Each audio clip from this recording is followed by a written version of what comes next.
What happens when a lighthearted interview takes a sharp turn into uncomfortable territory? When a beloved comedian known for her Southern charm and family-friendly humor finds herself defending her entire career on national television?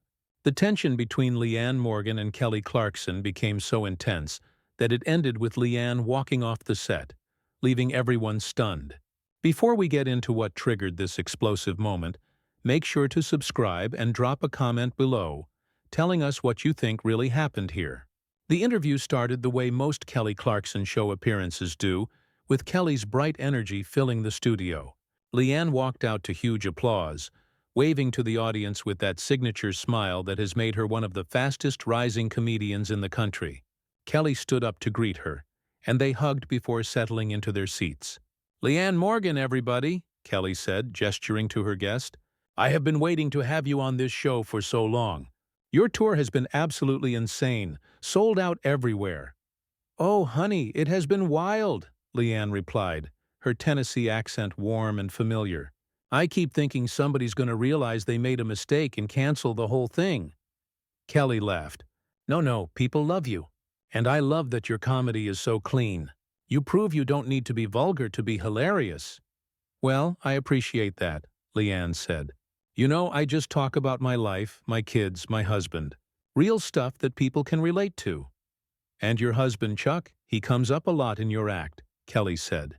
"How does he feel about being the butt of so many jokes?" Leanne grinned.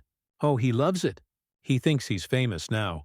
He'll be at the hardware store and somebody will recognize him and he just eats it up. I told him, I said, 'Chuck, they're laughing at you, not with you.' And he said he didn't care as long as they were laughing." The audience chuckled, and Kelly nodded along. "That's great. Now you came to comedy later in life, right? You were what, in your 40s when you really started pursuing it seriously?" "Yeah, I was," Leanne confirmed. "I had raised my kids and I thought, you know what? It's my turn now. I'd always made people laugh at parties and family gatherings, and my friends kept saying you should do stand-up, and one day I just thought, why not?" "I love that," Kelly said. "It's never too late to chase your dreams. But I do want to ask you about something because there has been some conversation online about your comedy." Leanne's smile flickered slightly just for a second. "Oh, what kind of conversation?" "Well," Kelly leaned forward a bit, "some people have said that your comedy, while funny, is very safe, that it doesn't really challenge anything or push boundaries. What do you say to that?" The audience got quiet. Leanne shifted in her seat. "Well, I guess I'd say that not all comedy has to push boundaries. Sometimes people just want to laugh and feel good." "Sure, absolutely," Kelly agreed. "But don't you think comedians have a responsibility to address what's happening in the world? To use their platform for more than just jokes about casseroles and minivans?" Leanne's expression hardened just a touch. "I think comedians have a responsibility to be funny. That's the job. If people want political commentary, they can turn on the news." "But comedy has always been political," Kelly pressed. "George Carlin, Richard Pryor, even going back to Lenny Bruce. They used comedy to shine a light on injustice and inequality. And they were brilliant at what they did," Leanne said, her voice still friendly but with an edge now. "But that's not the only way to do comedy, Kelly. There's room for different kinds of humor." Kelly nodded slowly. "Of course there is. I'm just wondering if playing it safe is really the best use of your talent. You have millions of people listening to you. Don't you want to say something meaningful?" "I do say something meaningful," Leanne replied, her smile gone now. "I talk about marriage and family and the struggles of everyday life. That's meaningful to a lot of people. But it's not exactly groundbreaking," Kelly said. "I mean, we've all heard jokes about husbands not listening and kids being exhausting. Where's the edge? Where's the risk?" The audience was dead silent now, sensing the shift in energy. Leanne stared at Kelly for a long moment. "Are you saying my comedy is boring?" No, Kelly said quickly. "I'm saying it's predictable. There's a difference." "Is there?" Leanne asked. "Because it sounds like you're saying the same thing." Kelly tried to smile. "Leanne, I'm just trying to have a real conversation here. You're incredibly talented, and I just wonder if you're holding yourself back by staying in this comfortable lane." "Comfortable," Leanne repeated slowly. You think what I do is comfortable? Well, isn't it? Kelly asked. You talk about baking and shopping at Target. You never talk about anything controversial or divisive. You never take a stand on anything. Leanne's jaw tightened. Maybe I don't want to be divisive, Kelly. Maybe I want to bring people together instead of pushing them apart. But sometimes you have to be divisive to create change, Kelly argued. Sometimes you have to make people uncomfortable. Why? Leanne asked, her voice rising slightly. Why do I have to make people uncomfortable? Why can't I just make them happy? Kelly sat back in her chair, clearly not expecting that response. Because happiness isn't always enough, Leanne. Sometimes people need to be challenged. They need to think critically about the world around them. And you think I don't make people think? Leanne asked. You think that just because I'm not up there ranting about politics that I'm not making people reflect on their own lives? I think you're giving them an escape, Kelly said carefully. And that's fine. But is that really all you want to be? An escape? Leanne laughed, but there was no humor in it. You say that like it's a bad thing. Do you know what the world is like right now, Kelly? It's terrible. It's scary and depressing, and people are at each other's throats constantly. So yeah, I give them an escape. I give them an hour where they can forget about all that and just laugh. What's wrong with that? Nothing's wrong with it, Kelly insisted. I'm just saying you could do both. You could make them laugh and make them think. Like you do? Leanne asked pointedly. Kelly blinked. What do you mean? Well, you have a talk show, Leanne said.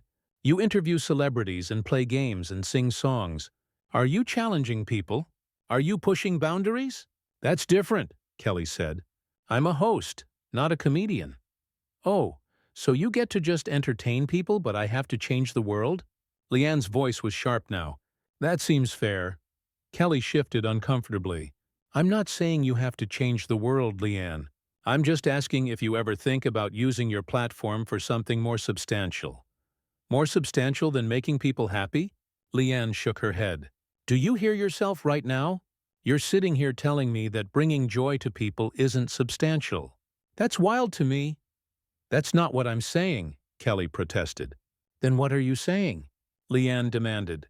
Because it really sounds like you're criticizing me for not being the kind of comedian you think I should be. The audience was completely silent, watching this unfold like a tennis match.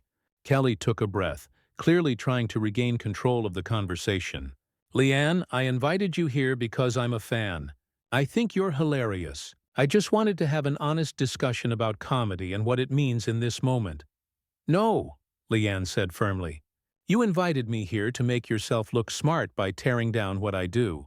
You wanted to have some deep intellectual conversation about the purpose of comedy so you could position yourself as someone who gets it, and I'm just the simple Southern lady who talks about her husband?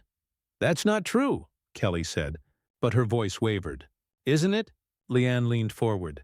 Because from where I'm sitting, it feels like you decided before I even walked out here that my comedy isn't good enough, that I'm not serious enough or important enough. I never said that, Kelly replied. You didn't have to say it, Leanne shot back. It's been dripping from every question you've asked. Predictable, safe, comfortable. Those aren't compliments, Kelly. Kelly looked out at the audience, then back at Leanne. I'm sorry if it came across that way. That wasn't my intention. Well, what was your intention? Leanne asked. Because this feels like an ambush. It's not an ambush, Kelly said, frustration creeping into her voice now. I'm trying to have a real conversation with you, but you're getting defensive. I'm getting defensive because you're attacking me, Leanne said loudly. You're sitting here on your talk show on national television, telling me that what I do doesn't matter, that I'm wasting my talent. How else am I supposed to react? I never said it doesn't matter, Kelly insisted. You said it wasn't meaningful, Leanne countered. You said it was predictable and safe, and that I'm not using my platform the right way. How is that not saying it doesn't matter? Kelly opened her mouth, then closed it. She looked genuinely taken aback. Leanne, I think we're having a miscommunication here. No, I think we're communicating just fine, Leanne said. You think my comedy is beneath you. You think that because I'm not out here talking about social justice and political issues that I'm somehow less than. And you know what? I'm tired of people like you making people like me feel small for doing what we love. People like me? Kelly repeated. What does that mean? People who think they're better than everyone else because they tackle the big issues, Leanne said. People who look down on anyone who just wants to spread a little joy without an agenda attached to it. I don't think I'm better than you, Kelly said quietly. Really? Leanne asked. Because you've spent this entire interview implying exactly that. You've questioned my choices, my content, my purpose. You've made it very clear that you don't respect what I do. That's not fair, Kelly said, her voice tight. Fair? Leanne laughed again, that same bitter sound. You want to talk about fair?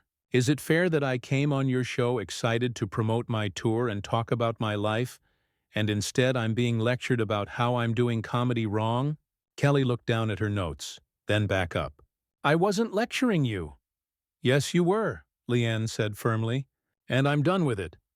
Kelly's eyes widened. Wait, what do you mean you're done?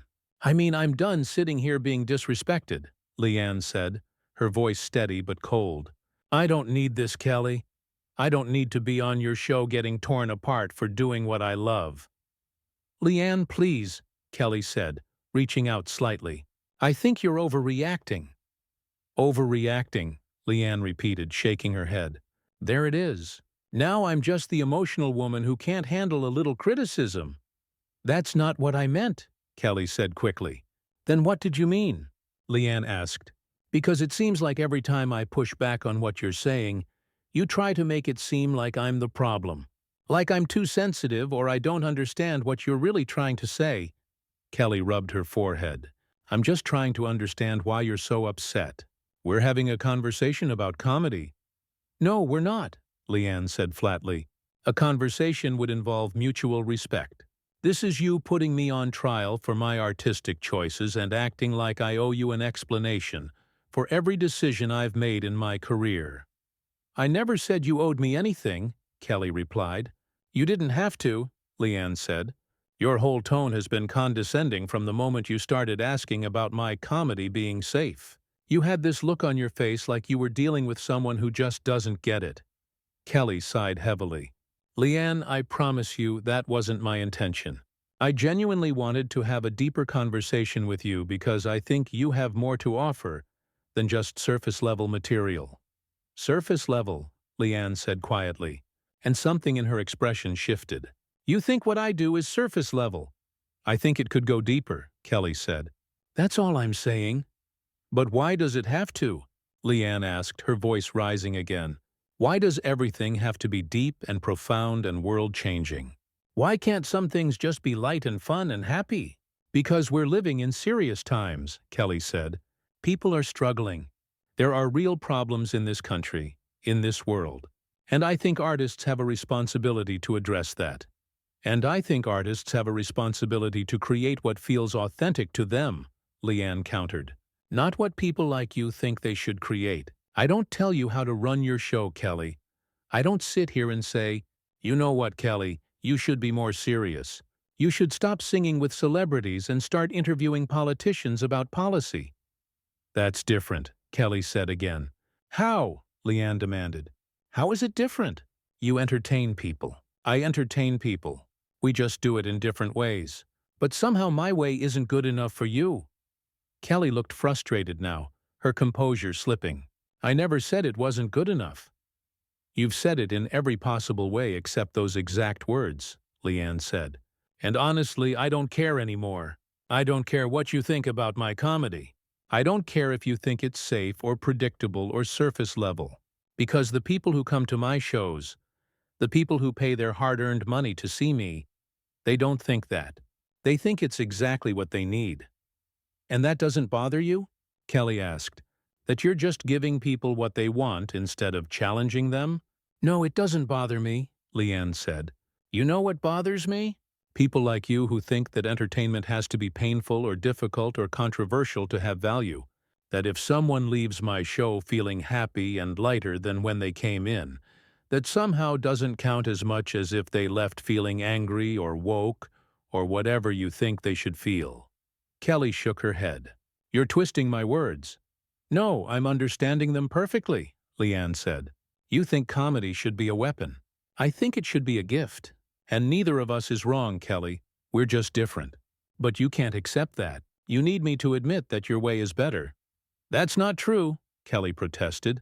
Then why are we having this conversation? Leanne asked. Why did you bring this up at all? If you really respected what I do, if you really thought there was value in different types of comedy, we'd be sitting here laughing and talking about my tour and my family. Instead, you turned this into an interrogation about my artistic integrity. The audience was still silent, but there was a palpable tension in the room now. Kelly looked at her producers off camera, then back at Leanne. I think maybe we should take a break. Why? Leanne asked. So you can regroup and figure out how to spin this? So your team can tell you how to fix it? No, Kelly said defensively. So we can both calm down and approach this differently.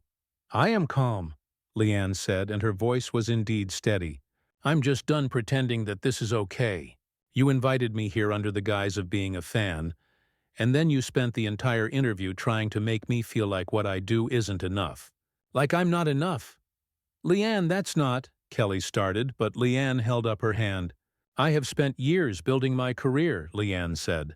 I have worked so hard to get where I am, and I'm proud of what I do. I'm proud that I make people laugh.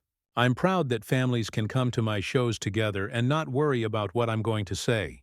I'm proud that I talk about real life in a way that makes people feel seen and understood.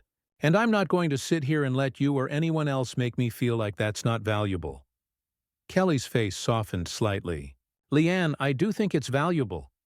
Then why did you spend this whole interview trying to convince me to be someone else? Leanne asked. Kelly went quiet for a moment, and for the first time since this conversation started, she looked genuinely uncertain. I wasn't trying to convince you to be someone else. Yes, you were, Leanne said softly. Maybe you didn't realize it, but that's exactly what you were doing.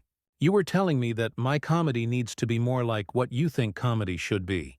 That I need to push boundaries and make people uncomfortable and tackle the big issues. But Kelly, that's not who I am. That's not what I want to do. And that's okay. I know it's okay, Kelly said, but her voice lacked conviction. Do you? Leanne asked. Because nothing about this conversation has made me feel like you actually believe that. You keep saying there's room for different types of comedy, but then you keep circling back to how I should be doing more, saying more, being more. That's not acceptance, Kelly. That's judgment. Kelly looked out at the audience again, and several people were nodding slightly. She turned back to Leanne. I think I approached this wrong. You think? Leanne asked, and there was a trace of her humor coming back, but it was tired. I did, Kelly admitted. I got caught up in trying to have this big, meaningful conversation, and I didn't stop to think about how it would make you feel. I'm sorry. Leanne studied her for a moment.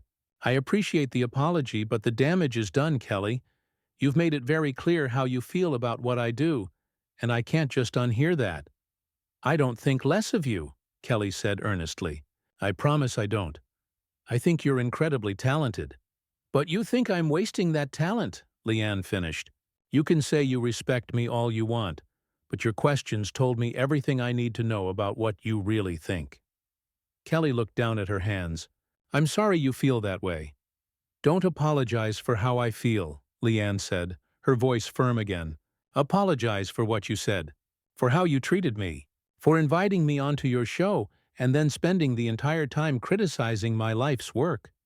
You're right, Kelly said quietly. I'm sorry for that. I'm sorry for making you feel like you had to defend yourself. Leanne nodded slowly, but she didn't look satisfied. You know what the worst part is? I was excited to be here. I told my family. I told my friends. I thought this was going to be fun. I thought we'd laugh and connect and I'd get to share my story with your audience. Instead, I feel like I just went through a job interview where I was told I'm not qualified. That's not, Kelly began, but Leanne stood up. The audience gasped slightly. Kelly looked up at her, confused. Leanne, what are you doing? I'm leaving, Leanne said simply. She reached up and took off her microphone pack, setting it on the chair. Wait, please, Kelly said, standing up as well. Can we just talk about this? We've been talking, Leanne said. and all it's done is make me feel worse. So I'm going to leave before this gets even more uncomfortable than it already is." Kelly's face flushed. "Leanne, we're in the middle of taping. You can't just leave." "Watch me," Leanne said, and she started walking toward the side of the stage. Kelly followed her a few steps. "Please, can we just finish the interview? We can move on to something else. We can talk about your tour, your family, anything you want." Leanne stopped and turned around. "Kelly, I don't want to be here anymore. I don't want to sit in that chair and pretend everything is fine when it's not. I don't want to smile and laugh and act like you didn't just spend 20 minutes telling me my career is meaningless." "I never said it was meaningless," Kelly insisted, her voice breaking slightly. "You might as well have," Leanne said. She looked at the audience, and her expression softened. "I'm sorry you all had to witness this. I really am. This isn't how I wanted this to go." Several audience members called out supportive comments. One woman yelled, "We love you, Leanne." Another said, "You're amazing." Leanne smiled, a real smile this time, and her eyes got a little watery. "Thank you. That means more than you know." She looked back at Kelly. "I hope you figure out that there's more than one way to do this. That comedy doesn't have to be a battle or a statement or a revolution. Sometimes it can just be a light in the dark. And that's enough." Kelly stood there looking lost. "Leanne, please." But Leanne shook her head. "I'm done, Kelly. I'm sorry, but I'm done." And with that, she walked off the stage. The audience erupted into confused murmurs. Some people applauded. Others sat in stunned silence. Kelly stood there alone, microphone still on, looking like she didn't know what to do. She turned to face the audience, trying to compose herself. She started, then stopped. "We're going to take a quick break. I'm sorry about this, everyone. I really am." She walked back to her chair and sat down heavily, putting her head in her hands as the cameras cut away. The tension in that studio was unlike anything most people had seen on daytime television. What started as a simple interview turned into a fundamental clash of philosophies about what entertainment should be, what comedy should do, and whether artists owe their audiences anything beyond their authentic selves. Leanne Morgan walked off that stage with her dignity intact, making it clear that she won't compromise who she is to fit someone else's vision of what she should be. And that moment, uncomfortable as it was, said more about the state of modern entertainment than any planned segment ever could. So what do you think? Was Kelly out of line for questioning Leanne's approach to comedy, or was she just trying to have an honest conversation? Drop a comment below with your thoughts, and don't forget to subscribe so you never miss another story like this one.